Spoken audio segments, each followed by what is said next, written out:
Assalamualaikum warahmatullahi wabarakatuh. Salam sejahtera untuk kita semua.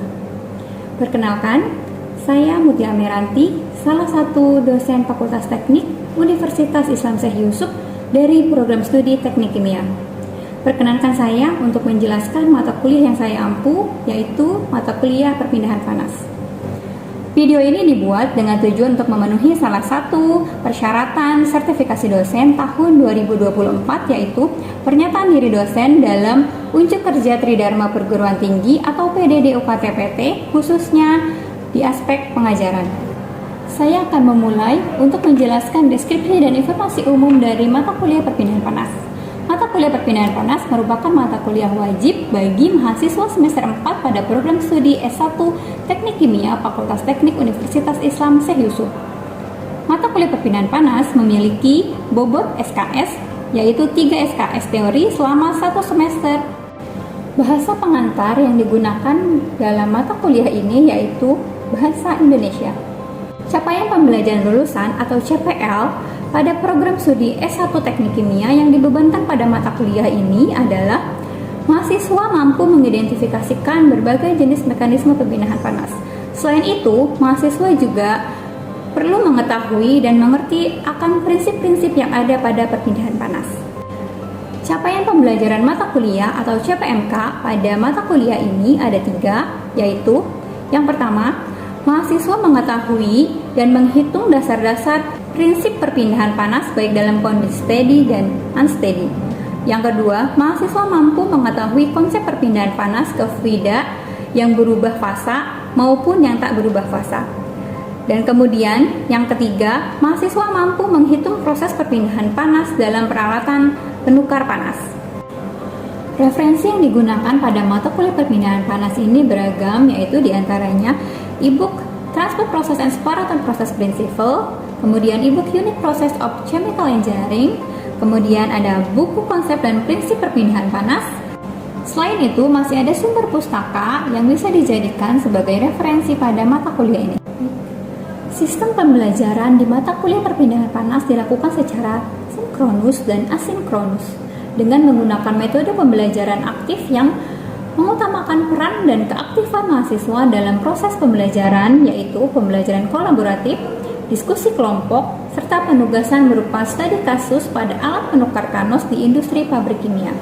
Pembelajaran perpindahan panas ini dilakukan selama 16 pekan, di mana 7 pekan pertama sebelum ujian tengah semester, lalu 1 pekan ujian tengah semester, 7 pekan sebelum ujian akhir semester, dan yang terakhir adalah 1 pekan ujian akhir semester. Metode pembelajaran pada mata kuliah perpindahan panas bergantung dari bahan kajian atau materi pembelajaran yang akan disampaikan. Misalnya, pekan sebelum UTS akan menggunakan blended learning dan pekan sebelum UAS akan berfokus pada diskusi kelompok dan penyelesaian studi kasus.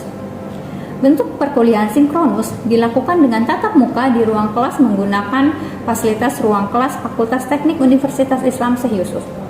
Sedangkan perkuliahan asinkronus dilakukan melalui WhatsApp group dan forum diskusi di e-learning Universitas Islam Syekh Yusuf.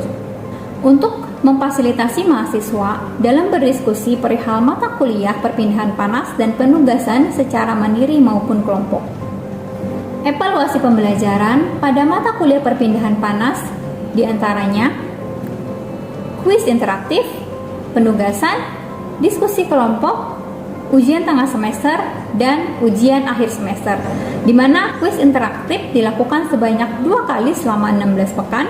Kemudian penugasan terstruktur atau biasa disebut dengan EKT, baik itu secara mandiri ataupun kelompok, dilakukan sebanyak 4 kali selama 1 semester perkuliahan. Kemudian diskusi kelompok di mana penilaiannya didasarkan pada rubrik diskusi yang di dalamnya membuat keaktifan setiap anggota kelompok. Kemudian UTS dan UAS. UTS dan UAS dilaksanakan dengan menggunakan materi-materi yang sudah dipelajari pada mata kuliah perpindahan panas. Pembuatan setiap evaluasi hasil pembelajaran adalah kuis interaktif 10%, penugasan 30%, diskusi kelompok sebanyak 15%, ujian tengah semester sebanyak 20%, dan ujian akhir semester sebanyak 20%. dengan total pembobotan hasil evaluasi pembelajaran adalah 100%. Demikian informasi yang dapat saya sampaikan mengenai mata kuliah perpindahan panas pada program studi S1 Teknik Kimia, Fakultas Teknik Universitas Islam Syekh Yusuf, Kota Tangerang. Berikut merupakan cuplikan pada proses pembelajaran yang saya lakukan secara sinkronus tatap muka di ruang kelas. Selamat menyaksikan.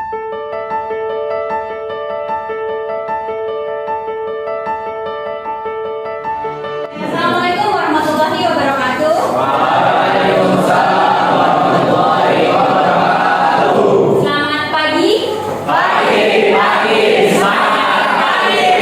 Oke, walaupun udah sore, harus tetap semangat ya semuanya teman-teman di sini. Ini mata kuliah apa? Perpindahan panas. Benar ya, mata kuliah perpindahan panas? Takutnya ada yang salah kelas gitu kan. Hari ini kita akan belajar mengenai perpindahan panas. Materinya mengenai perpindahan panas secara konduktif satu bidang datar dan berlapis. Nah, teman-teman yang suka kue lapis nih bakal senang di pelajaran ini karena kita akan belajar yang berlapis-lapis ya. Oke, sebelum kita mulai pelajaran ini baiknya kita berdoa terlebih dahulu ya teman-teman. Oke, berdoa untuk kepercayaan masing-masing, berdoa bersama.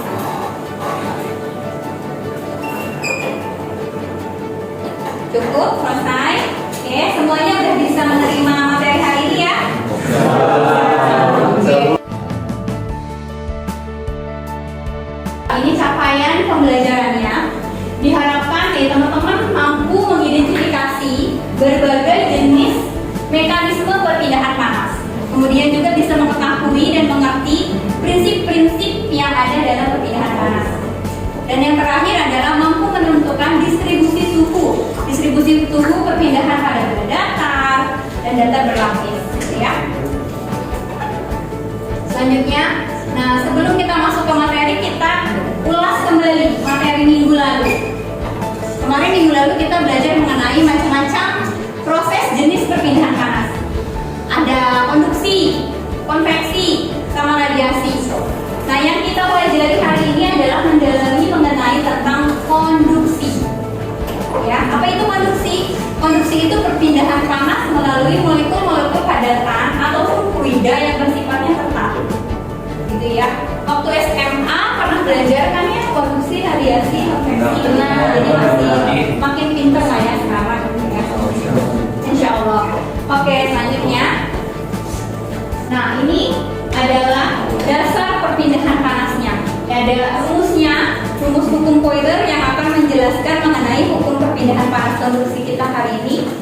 Q sama dengan min K dt per dx. Di mana si K di sini adalah yang punya kebutuhan yang sangat penting lah dalam mempelajari perpindahan panas konduksi. Di min K ini kita pakainya K kecil ya. K kecil di sini adalah konduktivitas termal benda tersebut. Apa sih Bu konduktivitas termal benda tersebut? Konduktivitas termal benda tersebut itu adalah yang akan mempengaruhi berapa cepat dan berapa lambat dia menghantarkan panas. Seperti itu. Nah, ini satuannya bisa joule per sekon meter derajat Celcius. Atau juga bisa per W meter Kelvin.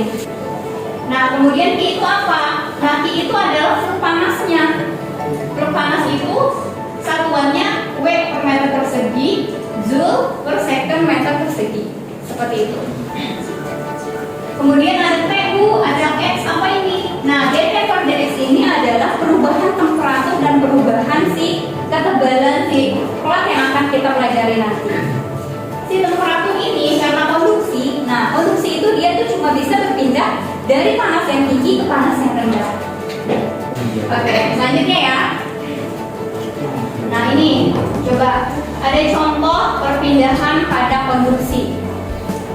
Ini ada contoh perpindahan panas pada konduksi. Nah, ini kan ada dua yang berbeda nih. Ada dua yang berbeda. Yang satu yang A ini dia itu si platnya tipis, yang B ini platnya adalah tebal. Nah, si platnya tipis ini dan platnya tebal, mana sih konduktivitas panasnya atau perpindahan panasnya ini yang paling cepat yang mana? Yang tipis ya? Oke, pinter banget, Masya Allah. Berarti udah pada ngerti ya sampai sini ya.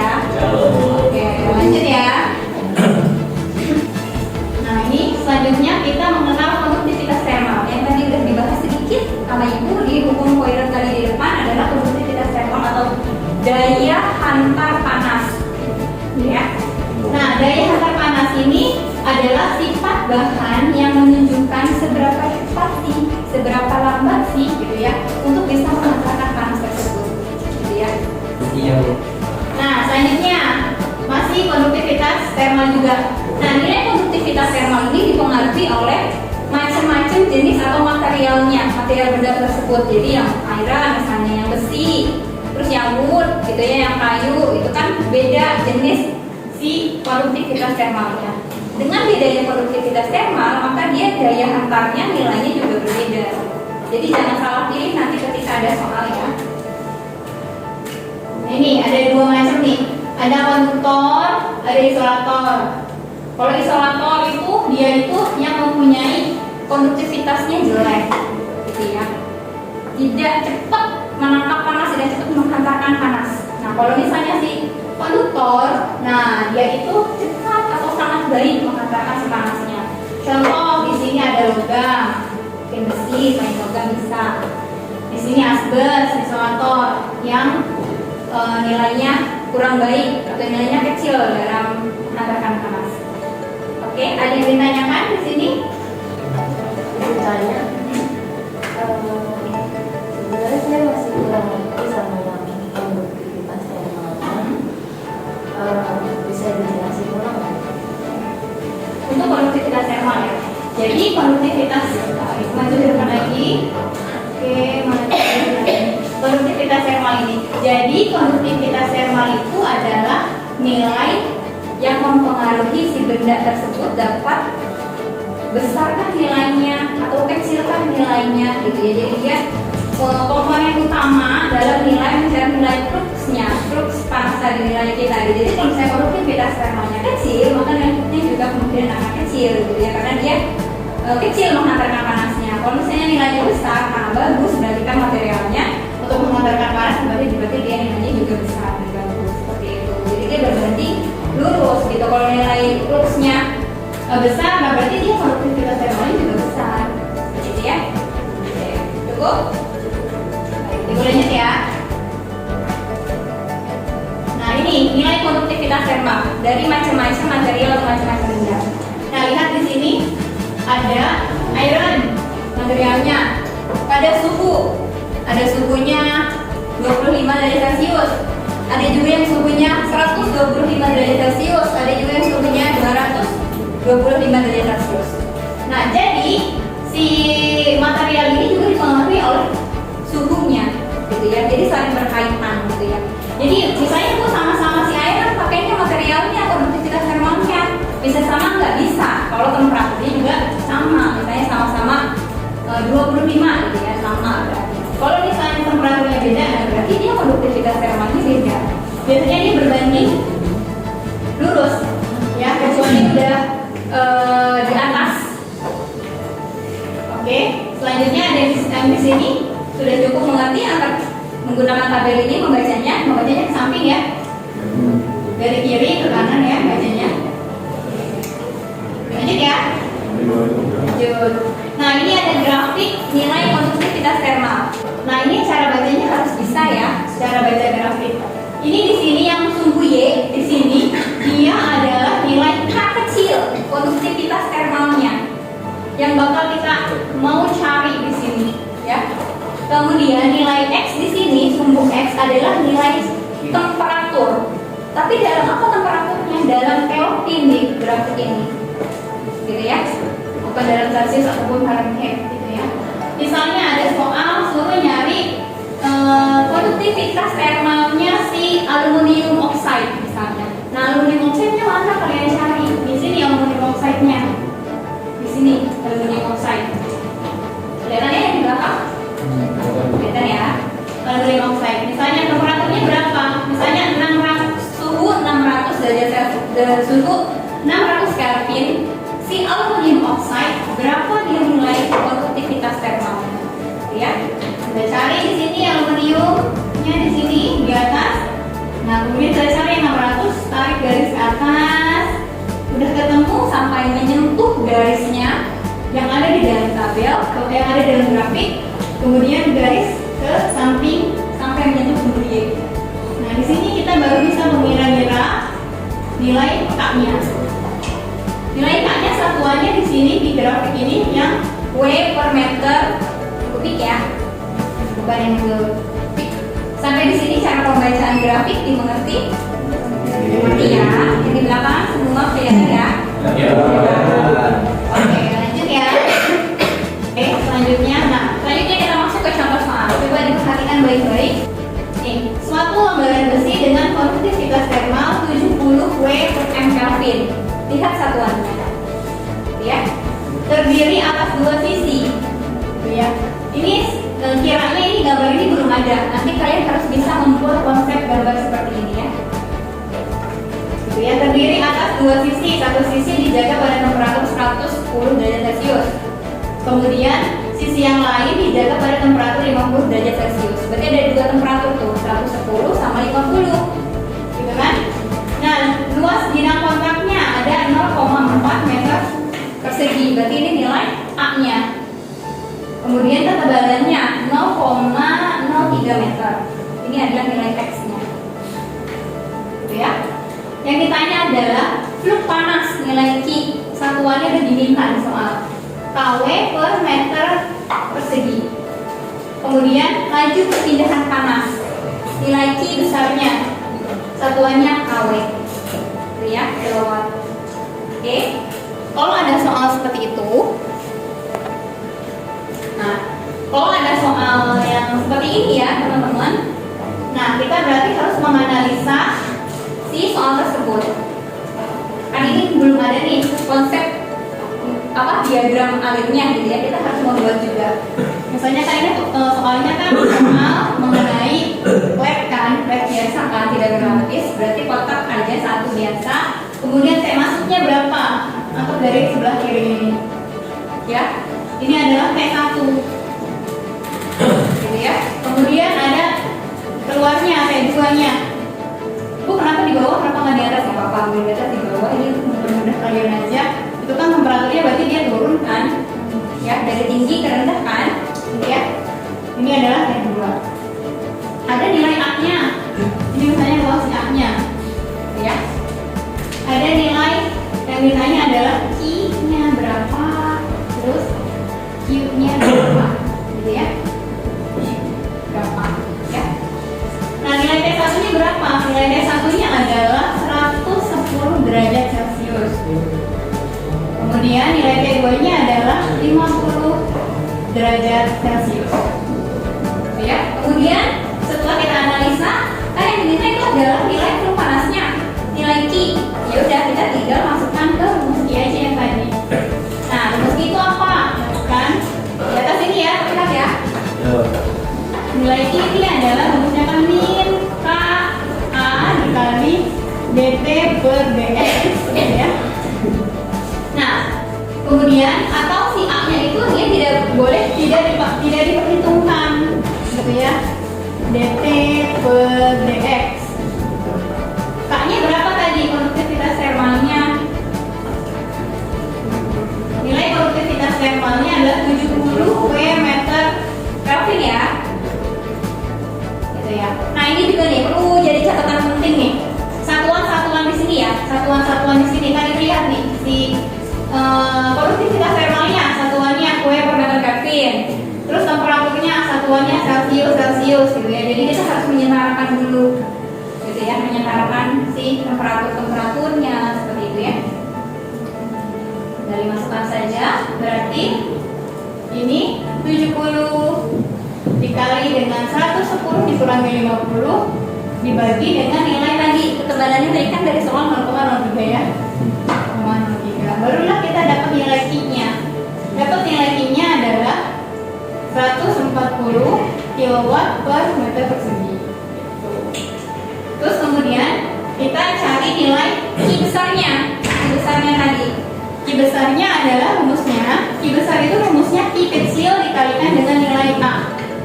Q kecil yang tadi, flux panas yang kita cari tadi, sudah dapat kan 140 ini dikali dengan nilai A tadi yang luasnya berapa? 0,4 meter persegi. Oke, kita bisa dapat nilainya adalah 56 kilowatt. Oke. Sampai di sini ada yang ditanyakan?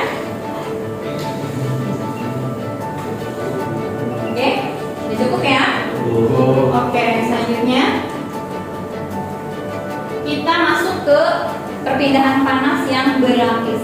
Nah, konsep perpindahan panas berlapis dengan perpindahan panas yang tadi satu benda ya, satu dimensi, tadi sama konsepnya, cuman karena berlapis-lapis berarti adanya banyak perpindahan si temperaturnya, perpindahan nilai panasnya. Nih, ada yang mempengaruhinya ya. Ini adalah contohnya, salah satunya itu adalah konstruksi furnace dan boiler. Jadi yang kemarin udah kunjungan industri, mungkin belum ya, angkatan ini udah ya, kunjungan industri ya, udah kunjungan industri mengenai furnace, boiler, tapi nanti mudah-mudahan kita kunjungan industri lagi. Nah, ini pertama adalah aliran panas yang dilewatkan pada bidang datar yang berlapis. Dia memiliki perbedaan temperatur ke temperatur yang lainnya, selalu dari tinggi ke rendah perbedaan temperaturnya ya. Berarti kalau ada lebih dari 2 temperatur, berarti temperatur 1 harus lebih besar dari temperatur 2. Kasih yang beneran. Nah, misalnya ini, kelihatan ya?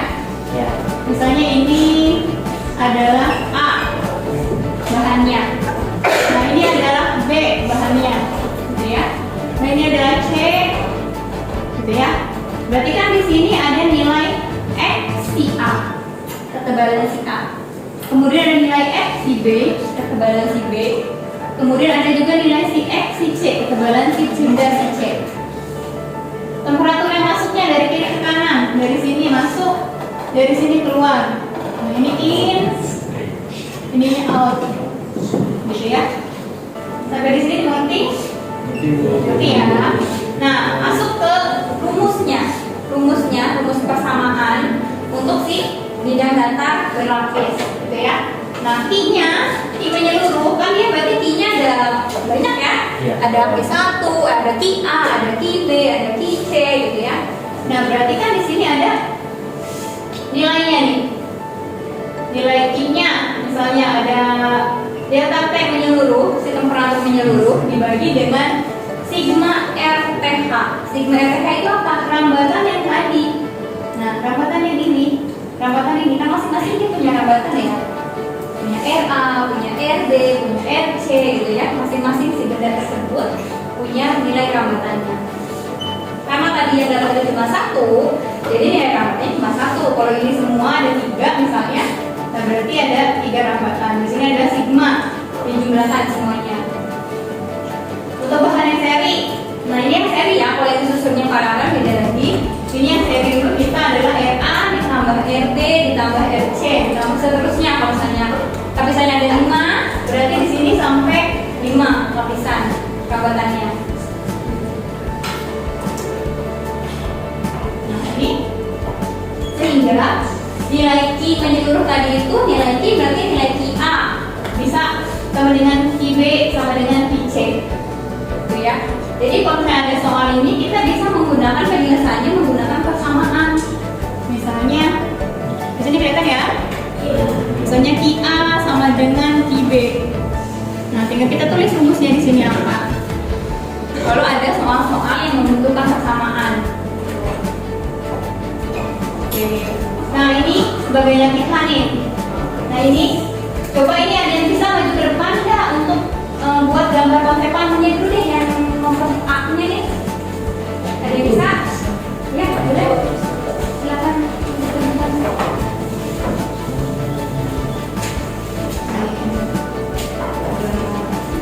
Ini ada yang sendiri nih. Ada yang sendiri ya, teman-teman. Bawa buku yang A aja cukup. Atau mengisi yang B dan yang C juga. Di rumah aja.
Nih, teman-teman yang belum ngerti bisa liatin yang ini di depan nih.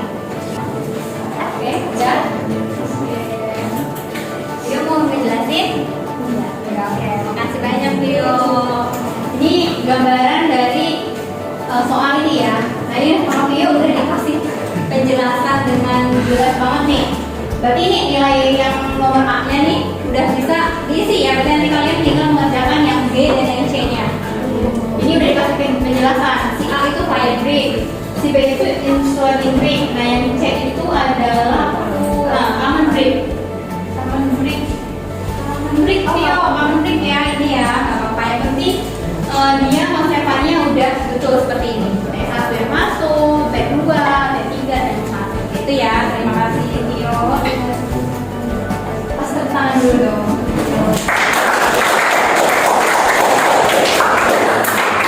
Oke, lanjut ya. Ini materi yang akan dipelajari minggu depan masih tentang produktivitas panas produksi ya, mengenai bola. Nanti ke depan bola single, bola satu dimensi, kemudian bola berlapis. Ada yang ditanyakan lagi? Nggak ada, udah cukup? Baik. Berarti kalau cukup, ibu cukupkan ya kuliahnya untuk hari ini. Semoga kuliah hari ini